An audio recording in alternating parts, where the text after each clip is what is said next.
بڑی پیش رفت ہوئی ہے. میں آپ کو لے جانا چاہ رہا ہوں. اس وقت ڈھاکہ بھی لے کر جانا ہے اور ڈھاکہ میں ایک بہت بڑی موومنٹ ہوئی ڈھاکہ یونیورسٹی میں, وہاں پر انتخابات ہوئے اور انتخابات میں جو نتائج آئے میں اس پر بھی لے جانا چاہ رہا ہوں. لیکن جی آر بلوچ صاحب نے غالباً ہمیں دوبارہ جوائن کر لیا ہے, میں ان کی طرف جاؤں گا. بلوچ صاحب, یہ جو وزیر اعظم کا دورہ ہوا اور اس میں جو اظہار یکجہتی کیا گیا اور جس طرح اسرائیل کے خلاف, یہ ایک بڑی موو ہے پاکستان کی خارجہ پالیسی میں, ایک بڑی تبدیلی آئی, بڑی جرت کے ساتھ, بڑی بہادری کے ساتھ جو ہے اسرائیل جو بھی ظلم کر رہا ہے, وہ غزہ میں کر رہا ہے, وہ ایران پر حملہ کر رہا ہے, وہ کسی بھی جگہ پر کر رہا ہے, پاکستان ڈٹ کر اس کی مخالفت کر رہا ہے. آپ کس طرح دیکھتے ہیں اس کو؟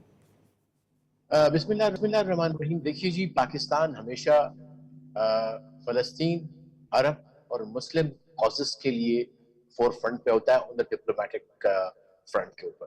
اور یہ کوئی آج کل کی بات نہیں ہے, لیکن اٹ از اینکرڈ, بلکہ یہ جڑا ہوا ہے اس مسلمہ اصول کے ساتھ جو ہمیں اپنے فاؤنڈر نے, جس کا آج بھی آپ نے برسی کا ذکر بھی کیا, ظاہر ہے وہ ہماری اس کی یادیں بھی ہیں ان کے ساتھ. تو وہ یہ اصول دیکھے گئے تھے کہ پاکستان کی فورن پالیسی ہوگی کہ مظلوموں کے ساتھ کھڑا ہونا ہے. پاکستان کی فورن پالیسی ہوگی کہ آپ نے جو ظالم ہوگا, جو سوورن ایکوالٹی کو وائلیٹ کرے گا, جو ہیومن رائٹس کو وائلیٹ کرے گا, اور خاص طور پر انہوں فلسطین اور عرب اور اسلامک کاز کی بات کی تھی. تو میں سمجھتا ہوں یہ پاکستان نے, آج ہماری حکومت نے جس طرح شروع سے لے کے جب سے یہ انفارچونیٹلی غزہ کا قضیہ شروع ہوا ہے, پاکستان نے اپنا فرض نبھایا ہے, اپنے قائد کے دیے ہوئے اصول کو اپنایا ہے اور فور فرنٹ پہ رہے. چاہے وہ پہلا جو سیکورٹی کونسل کا ریزولوشن تھا یا اجلاس تھا جب غزہ پہ حملہ ہوا ہے اسرائیل کا, اس سے لے کے تمام اس کے بعد جتنی بھی ڈپلومیٹک مووز ہوئی ہیں, اس کے اندر آگے رہے پاکستان کا مشن رہا ہے. اور ہمارے گورنمنٹ ریپرزینٹیٹیو کی جو اسپیچ ہوتی ہے, obviously it reflects the policy of the government, لیکن وہ بڑی واضح کہ پاکستان کبھی بھی اس ظلم کو برداشت نہیں کرے گا. پاکستان اپنے مسلمان, عرب اور مظلوم فلسطینیوں کے ساتھ کھڑا ہے, اور تشدد بڑے پرتقوا طریقے, بڑے مضبوط طریقے سے ہمارا جو پرنسپل سٹینڈ ہے وہ تو بالکل واضح ہے. لیکن اس کے ساتھ ہی اب اتوار اور پیر کو جو عرب اسلامی سربراہی کانفرنس غیر معمولی طور پر بلائی جا رہی ہے اور اس میں قطر اس کی میزبانی بھی کر رہا ہے, یہ خدشہ ظاہر کیا جا رہا ہے کہ اگر قطر کے اوپر حملہ ہو سکتا ہے تو کسی بھی دوسرے ملک پر بھی ہو سکتا ہے. اسرائیل جس طرح اپنی گنڈا گردی کو, بدماشی کو خطے میں بڑھاتا چلا جا رہا ہے, تو کیا ممکنہ طور پر رد عمل ہو سکتا ہے عرب ممالک کا, سربراہان کا؟ دیکھیے, اس میں کچھ ٹولز ہوتے ہیں ڈپلومیٹک, ہم اس کو کہتے ہیں ٹیکنیکل لینگویج, لیکن کچھ چیزیں ہیں جو وہ کر سکتے ہیں, جو کرنی چاہیے امیڈیٹلی. اگر تو وہ دیکھیے, جب اس حملے کے بعد وہاں تک نہیں ٹھہرا نتنیاہو, اس نے کہا کہ اگر اس نے ایکسپیل نہ کیا قطر نے ان کو, حماس کے لیڈر کو, تو ہم دوبارہ حملہ کر سکتے ہیں, جس کے اوپر بھی ریئیکشن آیا ہے, یو ای کے پریزیڈنٹ کا آیا ہے اور مسلم ممالک کا آیا ہے. تو میں سمجھتا ہوں کہ سب سے پہلے بات تو یہ ہے کہ اب وقت آ گیا ہے کہ عرب اور مسلمانوں کو اپنی سیکیورٹی اپنے ہاتھ میں لینی چاہیے. ایک ایسا سیکیورٹی آرکیٹیکچر کی بات کرنی چاہیے جو کہ آپ کے اپنے اوپر بیس کرتا ہو, جس کے اوپر آپ اپنے ایسپریشن جو آپ کے لوگوں کی ہے وہ اس میں ریفلیکٹ ہو, آپ کی سیکیورٹی 100% گارنٹیڈ ہو. امپورٹڈ جو سیکیورٹی امبریلا ہوتا ہے اس کا یہی حال ہوتا ہے انفارچونیٹلی, جو ہم نے آج دیکھا. جو دوسروں پہ ڈیپینڈنٹ ہوں گے تو یہ مسائل ہوں گے. تو میں سمجھتا ہوں کہ عرب اور مسلمان اکٹھے ہو کے, خاص طور پر میں جیسی کی جو چھوٹی کنٹریز ہے سائز کے حوالے سے یا پاپولیشن کے حوالے سے, تو وہ ان کو لا محالہ مسلمان OIC ممبرز کے ساتھ مل کے کرنا پڑے گا, اور اس میں بہت سارے پوٹینشل ملک ہیں. یہ نہیں اللہ اکبر, اللہ اکبر, اللہ اکبر, اللہ اکبر, اشہد ان لا الہ الا اللہ.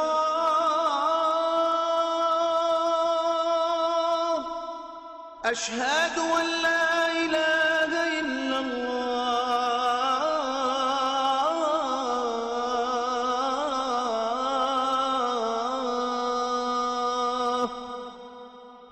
أشهد أن محمدا رسول الله أشهد أن محمدا رسول الله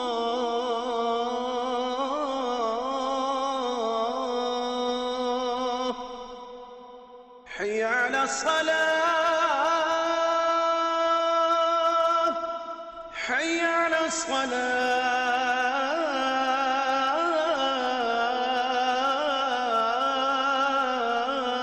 الصلاة حي على الفلاح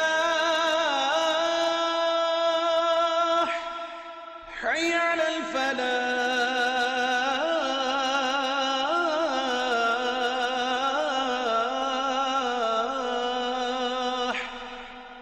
الصلاة خير من النوم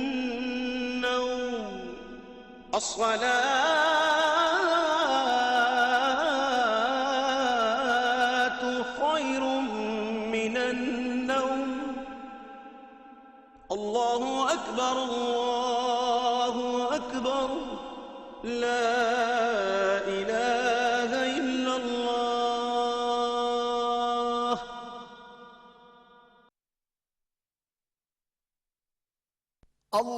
اللهم صل على محمد وعلى آل محمد كما صليت على إبراهيم وعلى آل إبراهيم إنك حميد مجيد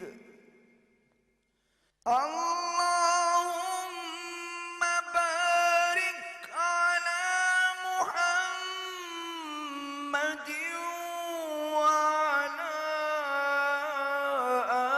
آل محمد كما باركت على إبراهيم وعلى آل إبراهيم إنك حميد مجيد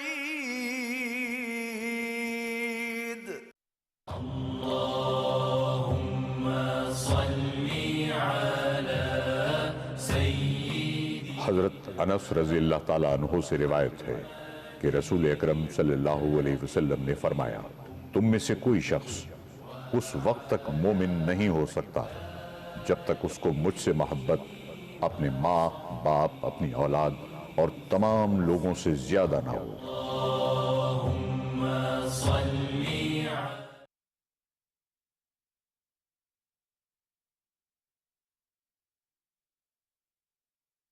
پاکستان، ٹرکی، ایران، انڈونیشیا، یہ تمام چیزیں یہ لوگ آئے ہوں. اس کے ساتھ ہی جو اب نیا ورلڈ آرڈر نکلنے لگا ہے جس میں ایس سی او کے ممبرز ہیں، جس میں چائنا سر فہرست ہے، رشیا سر فہرست ہے، برازیل ہے ادھر سے، ان تمام کو ہمیں ایز دی اسٹرینتھ بنانی پڑے گی. لیکن آج وقت آ گیا ہے کہ اگر ہم نے اپنی انڈیپینڈنس کو، اپنی سوورینٹی کو رکھنا ہے قائم، اپنے وسائل کا خود مالک ہونا ہے، تو عربوں کے لیے میں سمجھتا ہوں کہ یہ وارننگ شاٹ ہے اسرائیل کا، کہ اس کے نظر میں کسی بھی عرب کی سوورینٹی، کوئی کسی قسم کے حدود اس کے پاس نہیں ہے جب تک کہ وہ ایسے جنگجو جو ہیں وہ حکومت میں ہیں اور ان کے پیچھے وہ زائنسٹ قوتیں جو ہیں دنیا کی وہ ساتھ اس کے ملی ہوئی ہیں. تو آپ اندازہ کیجئے بات کرتے ہوئے ہم بات کر رہے ہیں اس وقت عرب دنیا کے حوالے سے. ابھی ہمیں حامد البشر صاحب بھی جوائن کر رہے ہیں, میں ان کو بھی پروگرام میں خوش آمدید کہہ رہا ہوں, لیکن میں آپ کو اس وقت ایک اور بڑی زبردست بڑی دلچسپ خبر ہے ہمارے پاس, وہ بھی سنانا چاہ رہا ہوں کہ بنگلہ دیش سے یہ خبر آئی ہے. ڈھاکہ یونیورسٹی میں انتخابات ہوئے اسٹوڈنٹ یونین کے, اور وہاں پر ناظرین میں جی آر بلوچ صاحب کے ساتھ ساتھ آپ کو بھی اپڈیٹ کرتا ہوں کہ ڈھاکہ یونیورسٹی سے اتنی زبردست خبر آئی ہے, اتنا دل کو خوش کرنے والی یہ خبر ہے کہ وہاں پر اسٹوڈنٹ یونینز کے جو انتخابات ہوئے ہیں تو بھارت کا وہاں پر جو ایک پروپیگنڈا تھا کہ بھارت کے پروپیگنڈے کے مطابق, ان کے دعووں کے مطابق کہ بنگلہ دیش کے عوام جو ہیں یا ان کے جو اسٹوڈنٹس ہیں یا ان کی جو یوتھ ہے وہ بھارت کی طرف کوئی رجحان رکھتی ہے, کیونکہ یہ طویل عرصے سے ان کے نصاب کا حصہ تھا, ان کی ذہن سازی کی جا رہی تھی. تو وہاں سے جو خبریں آئیں ڈھاکہ یونیورسٹی سے وہ یہ ہے کہ وہاں پر جو منفی ایجنڈا تھا, جو اس سے پہلے حسینہ واجد کا, وہ سارے کا سارا زمین بوس ہو کر رہ گیا ہے, اور بنگلہ دیش کے تعلیمی اداروں میں پاکستان اور بنگلہ دیش کے حوالے سے ایک بڑی ہی مثبت قسم کی ایک تبدیلی آ رہی ہے. وہاں پر ایک تنظیم ہے, اسٹوڈنٹ یونین ہے, اسلامی چھاتر و شبر.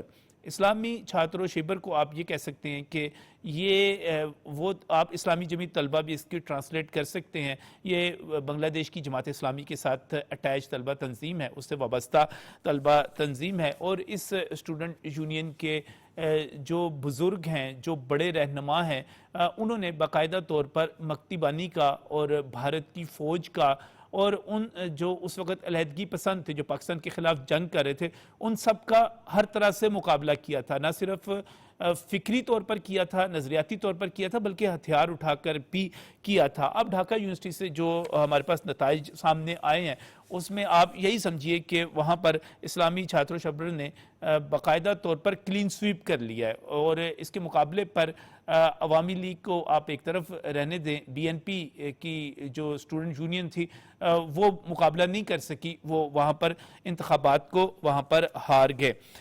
یہ ایک مشکل دور تھا خاص طور پر جماعت اسلامی بنگلہ دیش کے لیے یا اسلامی چھاتر و شبر کے لیے, جب حسینہ واجد وہاں پر حکمران تھیں. اور ایک طویل فہرست میرے پاس موجود ہے, اس میں ایک سے زیادہ کئی نام موجود ہیں جن کو باقاعدہ طور پر پھانسیاں دی گئی تھیں, اور ان میں کوئی 3 کے قریب ایسے لیڈر تھے جماعت اسلامی کے جو باقاعدہ اسلامی چھاتر و شبر کے عہدیدار تھے, ان کے سربراہ تھے. آپ عبد القادر ملا کی بات کر لیں, کمر الاسلام کی بات کر لیں, علی حسن کی بات کر لیں, مولانا مطیع الرحمان کی بات کر لیں, میر قاسم کی بات کر لیں. یہ وہ تمام نام ہیں جن کو باقاعدہ طور پر پاکستان کا ساتھ دینے پر 1971 میں ساری اس کی 1970 اور 71 کی بات کر رہا ہوں, اس وقت جو ساری جدوجہد ہوئی اس میں پاکستان کا ساتھ دینے پر حسینہ واجد کی ظالم حکومت نے باقاعدہ طور پر پھانسیاں دی تھیں. آج اگر ڈھاکہ یونیورسٹی میں یہ تنظیم جیتتی ہے تو اس کا ایک بہت ہی بڑا امپیکٹ ہے, اس کا ایک بہت ہی بڑا پیغام ہے کہ وہاں کی یوتھ ان کے ساتھ کھڑی ہوئی ہے جو پاکستان کے ساتھ ہیں, جو پاکستان سے محبت کرتے ہیں. میں اس سلسلے میں جانا چاہ رہا ہوں, عاشق الرحمان ہیں جو ہمارے ساتھ اس وقت موجود ہیں, آپ تجزیہ کار ہیں, اور عاشق الرحمان سے اس سے پہلے میری بات تو ہو رہی تھی, وہ بنگلہ جانتے ہیں یا انگریزی جانتے ہیں, تو ان کی طرف ان سے کافی ڈسکشن جو ہو رہی تھی اس جیت کے حوالے سے, تو وہ بہت زیادہ پر امید تھے, وہ بہت زیادہ اس حوالے سے ہمیں ایک بہت ہی خوبصورت پیغام دے رہے. تو میں نے ان سے درخواست کی کہ میں تھوڑا سا آپ سے 1-2 چیزیں پوچھوں گا. تو عاشق الرحمان جو ہیں چونکہ وہ یا بنگلہ بول سکتے ہیں یا انگریزی بول لیں گے, تو میں نے ان سے کہا کہ عاشق صاحب میں آپ سے رابطہ کروں گا, اس وقت ہمارے ساتھ موجود ہے. عاشق بھائی السلام علیکم, how are you listening me? Yeah, please. What are the details and significance of the victory of this student union in the Dhaka University? It is pro-Pakistan. What are the details? So, well, it's a very significant event for Dhaka University and the students of Dhaka University. After the fall of the previous regime, it was the public demand from the students that the Dhaka University Central Students Union, which is DHAKSU, election will be held. And after many processes and many protests, finally DHAKSU election held yesterday.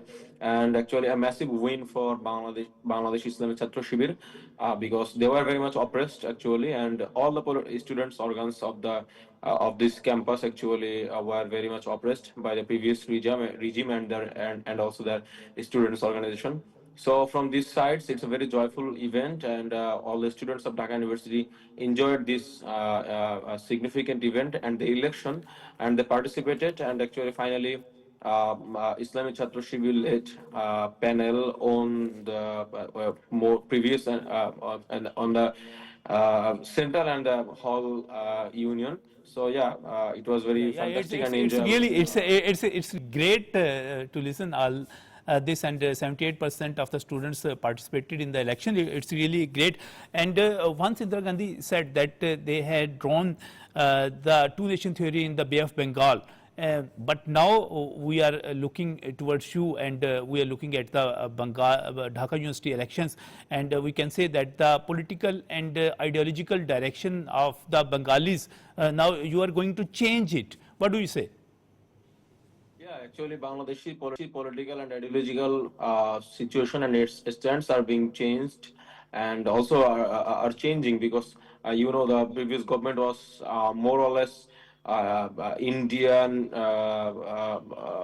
authorized, or Indian hegemony based. So that is why, and the people of Bangladesh actually don't want to maintain any hegemony or any oppression from the outsider country. So from these previous 15 years, actually there were a government led by Indian hegemony.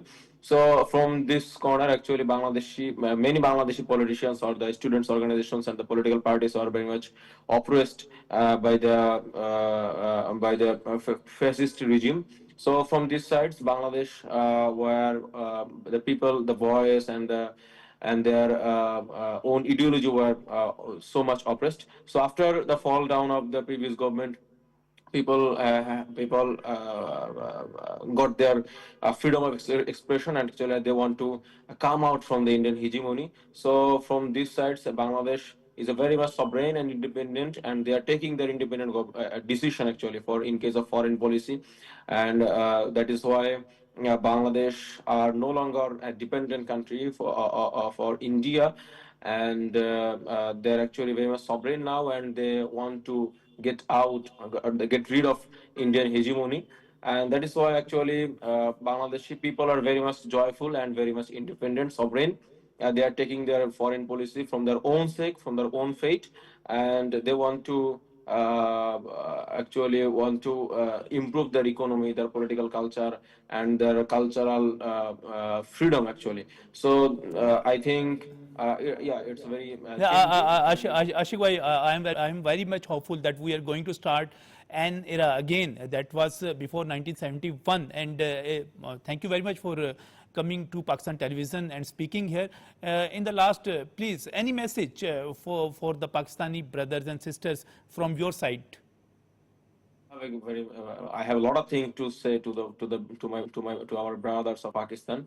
Actually, we had a long-term relationships, and under the previous government, we were scattered and from this relationship actually, and we noticed in the previous time that we have a strong connection from our hearts to our Pakistani people, and our Pakistani brothers and sisters. They also support our activities and our nationality. Actually, we see in the cricket playing, or in the games, in the cricket matches, or any other events, the Pakistani brothers or youths supports us, and we also support them, because we previously was attached, and after 1971 we divided into two countries, two independent countries. So from these sides, we want a good relationship, we want a good combination, and we want to share our values, our ideas to our Pakistani brothers and sisters. Yeah, and we always welcome to our brothers and sisters to Bangladesh, and to build up a good relationship. Yeah. Thank you, Ashik Rahman, for giving your time to Pakistan Television, and I am very much hopeful that we are again going to bond, the bond of love. Again میں دوبارہ جانا چاہوں گا جی are Baloch صاحب اور doctor Hamid المشرقی کی طرف. جی are Baloch صاحب, ابھی جو یہ خبر آئی کہ بڑا زبردست قسم کا نتیجہ آیا, میں تمام پاکستانیوں کو اس پر مبارکباد پیش کرتا ہوں, جماعت اسلامی پاکستان کے رہنماؤں کو بھی مبارکباد پیش کرتا ہوں کہ یہ ایک بڑی زبردست پیش رفت ہے ڈھاکہ سے. جی آر بلوچ صاحب کہ وہاں پر ڈھاکہ یونیورسٹی میں وہ طلبہ تنظیم جیت گئی جس نے پاکستان کا مقدمہ لڑا, بلکہ پاکستان کے لیے باقاعدہ طور پر جی جان سے لڑے. تو یہ بڑی بڑی تبدیلی آتی چلی جا رہی ہے. ڈیفینیٹلی دیکھیے جو یوتھ ایک طاقت کے طور پہ آپ کو ہر جگہ نظر آتا ہے. کم از کم ساؤتھ ایشیا کے حوالے سے بنگلہ دیش میں ایک کامیاب movement anti democratic anti patriotic میں کہوں گا جو حسینہ واجد کی جو گورنمنٹ تھی اس کے خلاف کیا, اور اس نے کامیابی سے نہ صرف یہ کہ وہ ان کو ڈسمینٹل کیا, لیکن اب ہم یہ دیکھ رہے ہیں کہ وہ مین اسٹریم لیڈرشپ بھی انہوں نے اقبال کر لی. اسی موومنٹ کے کچھ لیڈر صاحبان ہیں جو کہ اب کیبنٹ میں ہیں, اور جو میں نے خبر پڑھی کہ اب وہ اپنی ایک پولیٹیکل پارٹی بھی بن رہے ہیں. تو میں سمجھتا ہوں کہ یہ ایک اچھا ٹرینڈ ہے اس لحاظ سے کہ نوجوان جو ہے جو کہ and there is a generation gap. Let's see ہر دنیا کے تمام ممالک میں ایک پرانا سوچ رکھنے والے سیاستدان ہیں جو بیٹھے ہوئے ہیں, اور کچھ جو ہے وہ نہیں چھوڑتے اسٹیٹس کو, تو اس کے لیے پھر نوجوان سامنے آتے ہیں. اور اگر یہ نوجوان اسلامی نعرہ لگا کے آیا ہے. جی آر بلوچ صاحب ہمیں جوائن کیا ہوا ہے کافی دیر سے, وہ انتظار بھی ہیں. حامد صاحب معذرت خواہوں بیچ میں دراصل بیچ میں مجھے عاشق الرحمان صاحب کو لینا پڑ گیا, وہ ہمارے ساتھ رابطے میں تھے تو اس کی وجہ سے کچھ تاخیر ہوئی. ایک پہلا سوال تو یہ ہے کہ بڑی غلطی کر لی اسرائیل نے قطر پر حملہ کر کے, کس طرح دیکھتے ہیں؟ اور اس طرح جو اس دفعہ رد عمل آ رہا ہے, خاص طور پہ سعودی ولی عہد کا جو رد عمل آیا, یا پوری اس وقت جتنے بھی مسلم ممالک ان کی طرف سے آ رہا ہے, اب کیا نظر آ رہا ہے آپ کو؟ کوئی اس میں جو ڈیولپمنٹ ہو رہی ہے یا پاکستان کی طرف جو رد عمل گیا ہے, اس کا آپ تجزیہ کس طرح کرتے ہیں؟ جی بہت شکریہ نجم ولی صاحب. بنیادی طور پر میں سمجھتا ہوں کہ نیتن یاہو نے اپنی وہی بربریت اور وہ دکھایا ہے جو گریٹر اسرائیل کے لیے وہ کرنا چاہ رہا تھا, لیکن یہ انتہائی قابل مذمت تھا قطر پہ حملہ. اور آپ نے دیکھا ہوگا کہ آج عرب دنیا, پاکستان اور بہت سارے ممالک کے سربراہان قطر کے ساتھ یکجہتی کے لیے دوحہ پہنچے. دوسری بات یہ کہ آج آپ کو پتہ ہے رات کو یعنی امریکن ڈے ٹائم میں یونائٹڈ نیشن سیکیورٹی کونسل کا اجلاس بھی بلا لیا گیا ہے, جس کے اندر اس معاملے کی سنگینی کو سمجھا جائے گا. اور میں یہ سمجھتا ہوں کہ اب وقت آ گیا ہے کہ امریکہ ہر حالت میں جو اسرائیل کی پشت پناہی ہے اس کو ختم کرے اور حقیقت کا ادراک کرے, اور نیتن یاہو اپنی سیاست بچانے کے لیے اور وہ جو صہیونیت کے ارادے ہیں ان کے, اس کو فوری طور پر ہٹنا پڑے گا. آج میں سمجھتا ہوں کہ آپ دیکھیں نجم صاحب, مسلم دنیا کو ایک واضح پیغام چلا گیا ہے کہ اگر ہم اکٹھ ہوں گے تو ہم اس صہیونیت کا, اس نیتن یاہو کی جنونیت کا مقابلہ کر سکیں گے. ورنہ وہ جس طرح غزہ کے لوگوں کو سمندر میں پھینکنے کی باتیں کر رہے ہیں,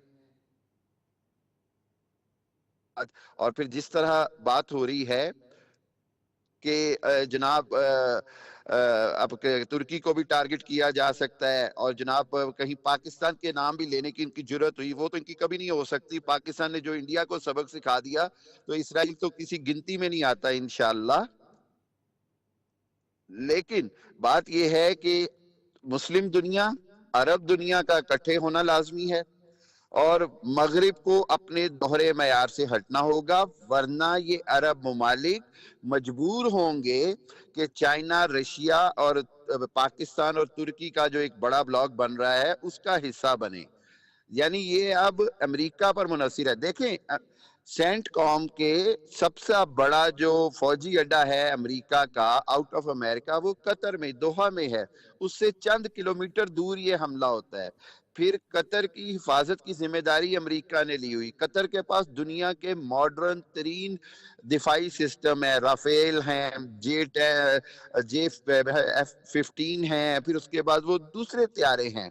تو یہ نہیں ہے کہ ان کے پاس کیپیبلٹی نہیں ہے، لیکن چونکہ ان کے دفاع کی اس انداز میں تیاری نہیں تھی، یا ان کو بتایا نہیں گیا، یا انہوں نے اس انداز میں استعمال نہیں کیا. لیکن آئندہ کے لیے میرا خیال ہے عرب دنیا اس بات پہ اتحاد کر چکی ہے کہ اب بھرپور جواب دینا چاہیے. اچھا عام صاحب، کیونکہ اس اگر میں اب پاکستان نہیں کا کریں رد گے عمل خاص طور پہ میں وہ بھی اس پر بھی آپ کا کمنٹ چاہوں گا کہ وزیر اعظم پاکستان نے پہلے ہی دن ٹیلی فون پہ رابطہ کیا 9 کو جب یہ سارا واقعہ ہوا، پھر 11 کو وہ خود جو ہے وزیر اعظم بھی گئے، اسحاق ڈار صاحب ساتھ تھے، طارق فاطمی تھے، عطا تارڑ تھے، خواجہ آصف تھے، اور جا کر وہاں پر اظہار یکجہتی کیا. پاکستان بڑا ایک مضبوط پیغام، واضح دو ٹوک پیغام دے رہا ہے کہ وہ اینٹی اسرائیل ہے، وہ نہیں مانتا، وہ اس کے ساتھ کھڑا نہیں ہونا چاہتا، اور جہاں پر جارحیت ہوگی اسرائیل کی طرف سے، چاہے وہ ایران پہ ہو چاہے وہ قطر پہ ہو، پاکستان ڈٹ کے کھڑا ہے ان کے ساتھ جو اسرائیل کے مقابلے میں کھڑے ہوئے ہیں.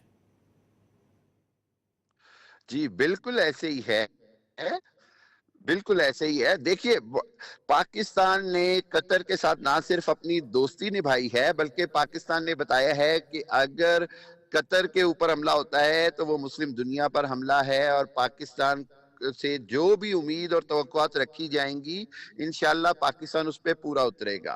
آپ کو یہ بھی شاید پتہ ہی ہوگا کہ یہ جو ابھی سلامتی کونسل کا اجلاس ہوا ہے، اس میں جن 3 ممالک نے ہنگامی اجلاس کی درخواست کی ہے، پاکستان ہر جگہ پر اسرائیل کے اقدامات کی مذمت بھی کرتا ہے. پاکستان اسرائیل کی نسل کشی اور اس کو قبول نہیں کرتا. پاکستان 2 ریاستی منصوبے کے حل تک کسی بھی حالت میں اسرائیل کے وجود کو بھی تسلیم نہیں کرے گا. اور میرا خیال یہ ہے کہ باقی مسلمان ممالک جنہوں نے سفارتی تعلقات بنائے تھے اسرائیل کے ساتھ، اب ان کو بھی ختم کرنے چاہیے. معاشی بائیکاٹ کی بات ہونی چاہیے اور سینکشنز کی بات ہونی چاہیے. اقوام متحدہ کے ذریعے پابندیوں کی بات ہونی چاہیے، جو کہ آج برطانوی پارلیمنٹ میں بھی بات کی گئی ہے.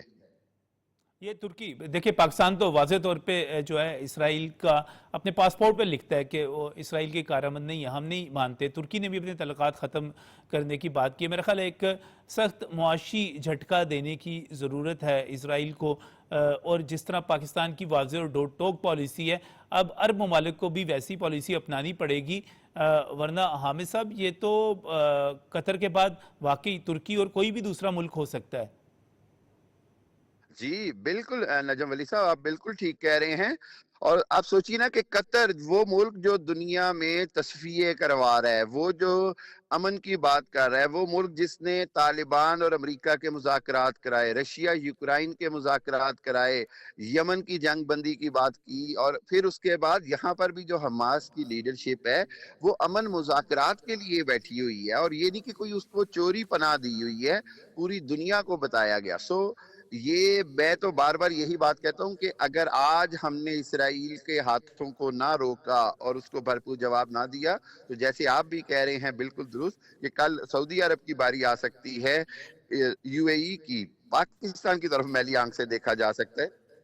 بالکل صحیح. مسلمانوں کو اسی پر آخر میں جی آر بلوچ صاحب سے بھی کمنٹ چاہوں گا کہ جی آر بلوچ صاحب، سلامتی کونسل کا اجلاس جو ہے وہ تو آج رات یعنی کہ امریکہ میں دن کے وقت ہو جائے گا، اس کے ساتھ ہی اتوار اور پیر کو جو سربراہی اجلاس ہے عرب ممالک کا وہ بھی ہو جائے گا.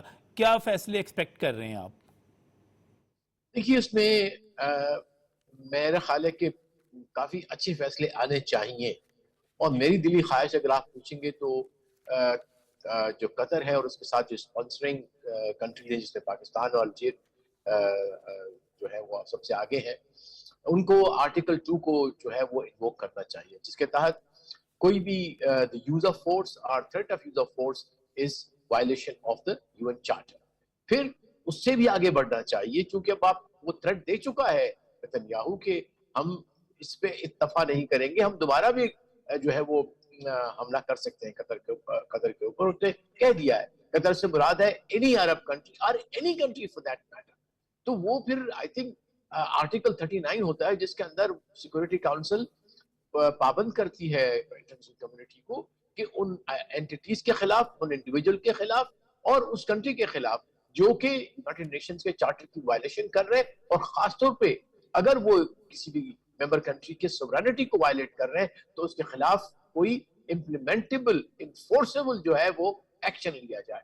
تو اب میں یہی چاہوں گا کہ as a Pakistani I would expect our leadership of the Muslim Ummah, leadership of the Arabs to at least push for that, whether they succeed or not, because we know کہ سیکورٹی کاؤنسل میں ان کا ایک بہت بڑا baker country اور چھوٹے بھی بیٹھے ہوئے.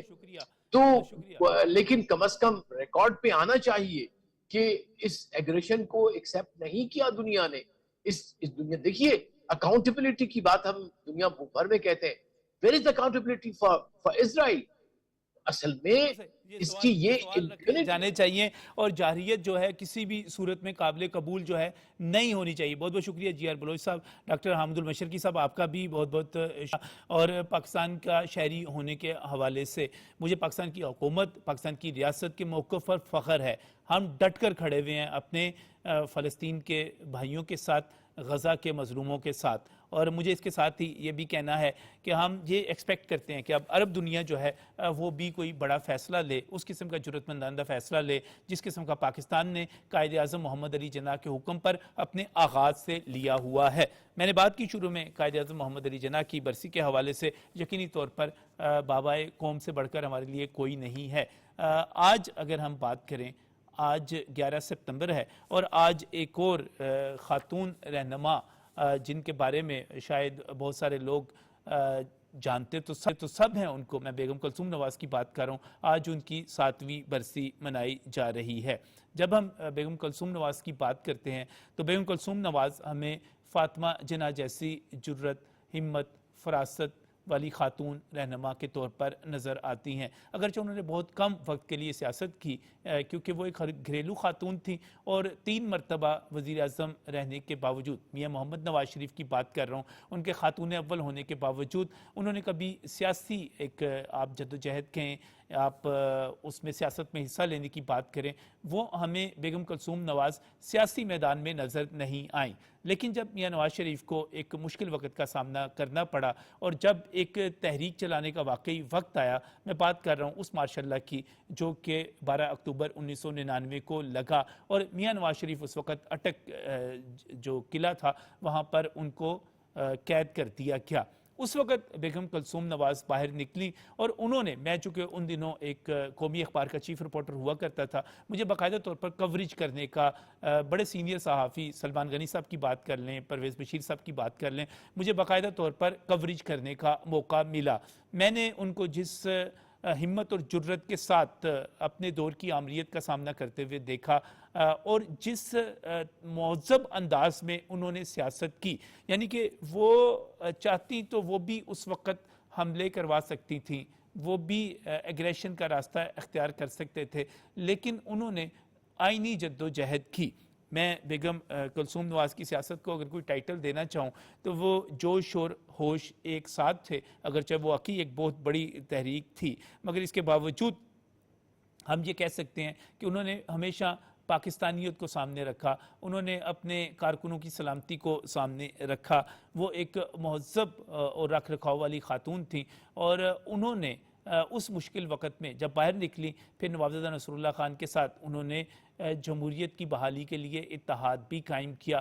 اور ان کی سیاست جو تھی اس کا مقصد کیا تھا؟ اس کا مقصد یہ تھا کہ اپنے اس شوہر کی زندگی کو بچا سکیں جس کو کوئی کیپٹل سینٹنس دینے کی اس وقت بات کر رہا تھا, اور وہ اس میں کتنی کامیاب ہوئیں.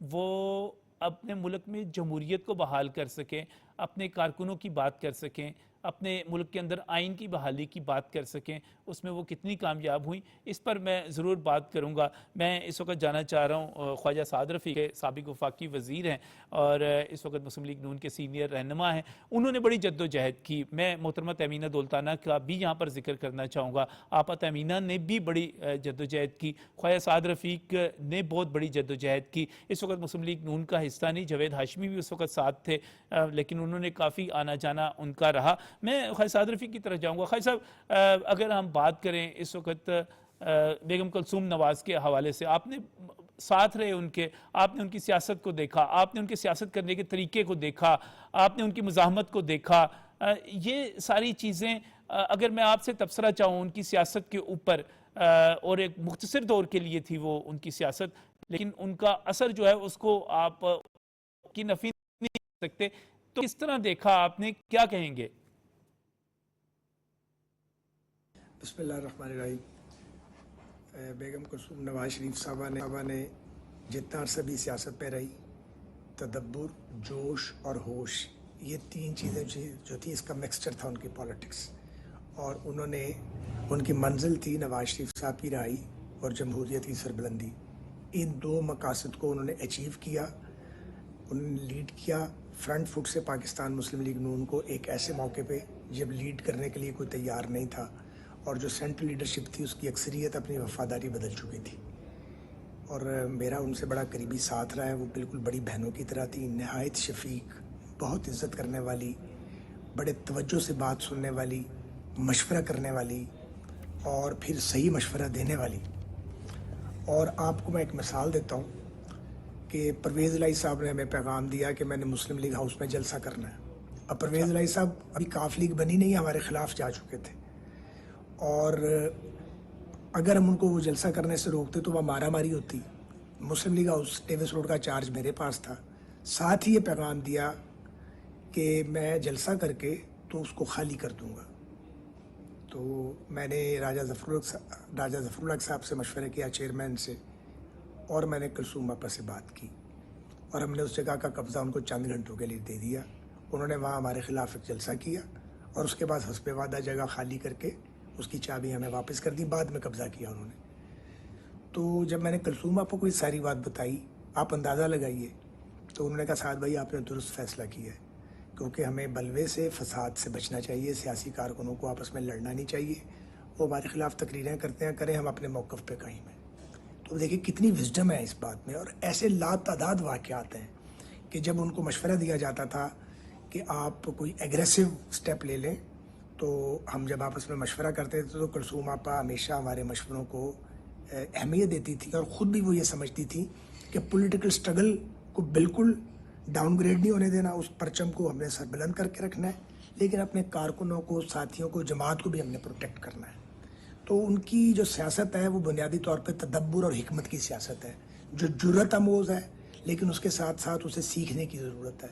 اور میں آپ کو عرض کروں کہ بیگم کلثوم نواز شریف صاحبہ کا وجود نہ صرف شریف خاندان کے لیے, نہ صرف میاں نواز شریف صاحب کے لیے, بلکہ پاکستان مسلم لیگ نون کے لیے اور ہماری جد و جہد کے لیے بھی وہ کسی غنیمت سے کم نہیں تھا. جی وہ تو بہرحال ایک بڑا مشکل وقت تھا, لیکن کیسا اثر آپ دیکھتے ہیں, سیاست پہ کیا اثر پڑا اس کا, خود میاں نواز شریف کی سیاست پہ, ذات پہ کیا اثر پڑا؟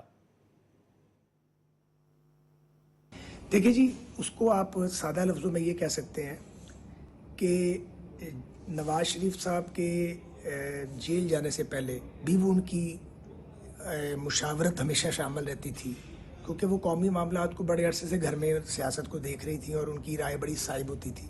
لیکن جب میاں صاحب, نواز شریف صاحب اور شہباز صاحب جیل چلے گئے, پوری فیملی جو تھی اس کو پابند کر دیا گیا, تو کلثوم آپا نے بڑی حکمت کے ساتھ, تدبر کے ساتھ اور جرأت کے ساتھ اپنا رول نبھایا. وہ بنیادی طور پہ گھریلو خاتون تھیں اور بہت زیادہ فیملی اورینٹڈ خاتون تھیں, مگر جب انہیں یہ رول پلے کرنے کا موقع ملا تو وہ رول انہوں نے پوری طرح پلے کیا. اور مزے کی بات یہ ہے, ان کی اپنی کوئی خواہشات نہیں تھی, کوئی ایجنڈا نہیں تھا ان کا.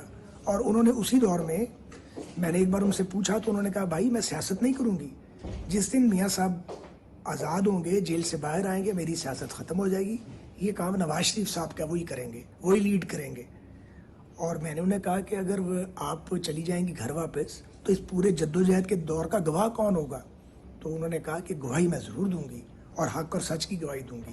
اور انہوں نے ہمیشہ حق اور سچ کی گواہی. صحیح, قائد صاحب بہت بہت شکریہ. لمبی اس پر گفتگو ہو سکتی ہے, لیکن اس کو کنکلوڈ کرتے ہوئے میں یہی کہوں گا کہ اگر ہم فاطمہ جناب بینظیر بھٹو اور اس طرح آگے کو دیکھیں تو ہمیں آگے جو نام نظر آتا ہے وہ محترمہ کلثوم نواز کا نظر آتا ہے, جنہوں نے ایک بڑی جد و جہد کی. بڑے مشکل لمحات تھے, ہم نے سب کچھ قریب سے دیکھا.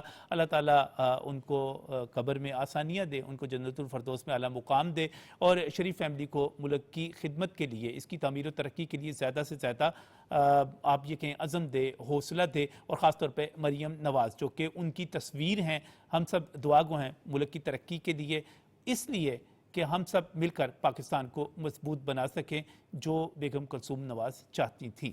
اللہ حافظ.